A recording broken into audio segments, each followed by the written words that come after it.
This is absolutely crazy. We had the return of Kure Raian after his defeat a year ago, more story-changing reveals about Shenmue Long and Tokita Oma, the next Kengan Ashura anime season release date, that being for part 2 of season 2, which will be August 2024 as revealed with this new trailer as well, looking absolutely fire. But before all of that, shout out to Moku for supplying this amazing Kure Raian colouring. Make sure to give his Instagram a follow, but let's get into the greatness which is Kure Raian.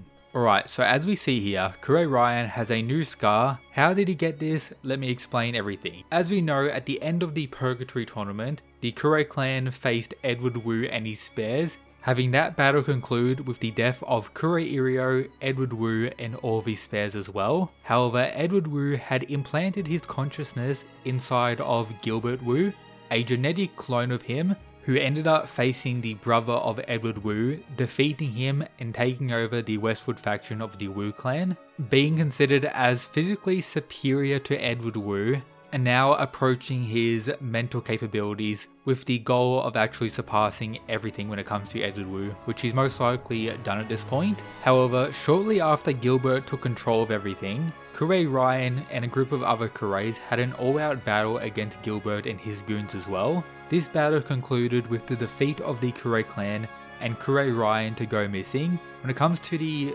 timeline of the Kengan story, this happened 1 year ago now. We got this one panel of Kure Raian alone in these mountains, and now in Kengan Omega chapter 254, he has returned and is now wielding this huge sword, approaching the right hand man of Gilbert, William Wu, who we've seen a lot of recently, and another goon, ready to absolutely slay them, which, as we all know, is probably going to be the case, and then of course leading into his rematch against Gilbert Wu, which is also going to be crazy. I'm not gonna lie, I didn't expect the return of Kure Raian right now. I thought it would actually happen after Shenmue Long had his Kengan match, something like that, but I'm definitely not going to complain. It's been quite some time since we've seen him in the story, and now he's here, ready to get the job done, actually having a sword, which I never really expected Raian to be using. So stuff has changed. He's probably mentally developed quite a bit, even though he's very clearly still crazy. And of course, without a doubt, he's much stronger. A year of training for someone like Raian, who is probably in the top 3 most potential in the entire series, considering how much younger he is compared to the other top tiers of the Kengan Association, even compared to Oma, and how physically, genetically, everything about Raian is the peak. As Kure Irio said, Kure Raian has the capabilities to surpass Irio's prime, which he's going to need to face Gilbert Wu if Irio and Edward Wu at their primes are considered equals to one another, or a battle between the two could go either way, as revealed in Edward Wu's character profile. So insanity awaits with Kure Raian, which is as expected.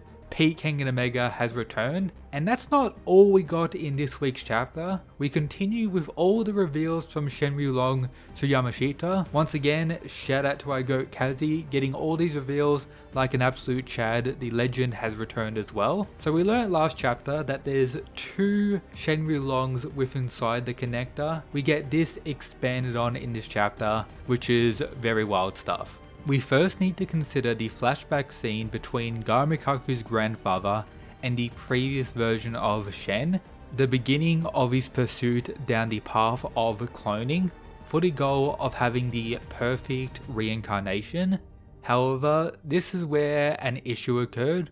When they were performing this cloning, somehow they ended up as 2 rather than 1, with the previous version of Shen being within the current Shen. So the personality of the 2 seems to be completely different, with the previous version always watching and being part of him, like conscious at all times. However, he does not have control over the body. The one we've seen talking to Joji and everyone is the one in control, and seems to be always in control, as is claimed in this chapter 1 that I'm the one who's in control of this body, and that he, the other version, never comes to the surface, which does beg the question of if he has ever came to the surface, such as we saw in these various moments where he kind of changed a little bit, had the whole kill intent, but based on these lines, it doesn't seem like he does, and it's confirmed here that their brains are completely independent of each other. I don't exactly know how that makes sense, but it's Kengan. Kengan is by far not realistic. I've gone over this many times. But yeah, that's what's going on with the connector. That's the truth about him. Which leads into our next point. What is the relation to Oma and Roki? Well, we get this outright revealed as well. It's actually the opposite of what I thought. So Oma is a clone of him, the other version, while Roki is the clone of the current Shen, the one at the surface. I thought it was the other way around considering the interaction between Oma and Shen in the previous chapters, and how Garuki has like that crazy killer intent mode. Well, you could also say Oma was similar at the start of Kengan Ashura, but yeah, that's how it turned out.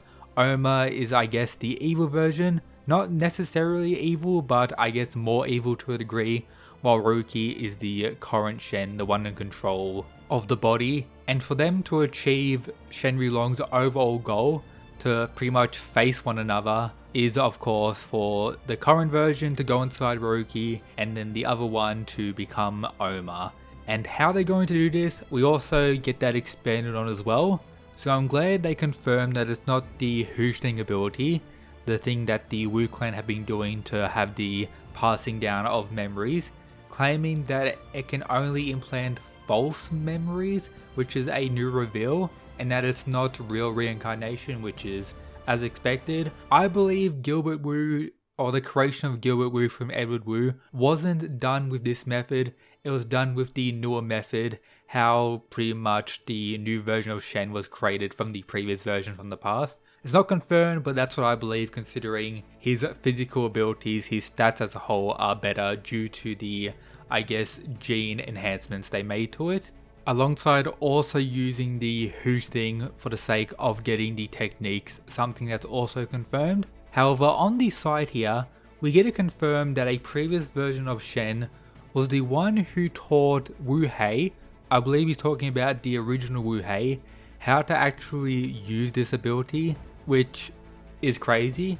Prior to this, Wu Hei was the oldest thing we know of within the Kengan verse, but this line potentially confirms that Shenryulong outdates Wu Hei as well, which is insane to think about considering how old Wu Hei is. I believe 5,000 years old is the legend associated with it.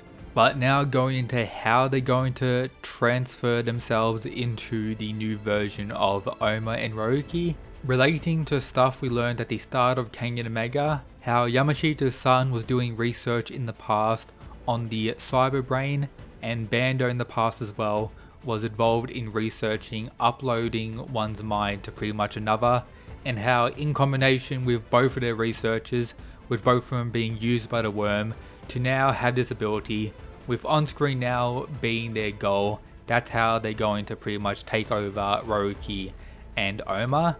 However, the current Shen, as we learned in a previous chapter, doesn't desire to do this in like an insane rush. He's just, slowly waiting for it. It will eventually happen. He's not too like stressed about it to an insane degree. And then we have the final line of this chapter, or at least from the Wulong portion. The tiger within me is just as happy as I am. The tiger. If you know, not long ago, Kiryu Setsuna claimed that Shenryulong is the tiger vessel. We've gone over many theories in regards to the Tiger Nico's goal, which of course connects to the tiger vessel, which right now is confirmed to be Oma, as Faye outright confirmed that before he's dead. And we now know why. The tiger vessel is the other version of Shen, and the Tiger Nico wants that for himself. That's why he wants Oma. At least that's my conclusion from all of this. Let me know your thoughts down below, what you think about the Tiger Vessel and all of this that was revealed in this chapter. Moving forward, we're of course going to have to get that Shenryulong match. We may be focusing on the rise of Kure Raian, which is going to be insane. William dying next chapter, probably the case. He had that embarrassing performance against Okoya, the Justice God. We could be getting that Ryan vs Gilbert rematch pretty soon. And we also have to talk about Lu Han. So how does he tie into all of this?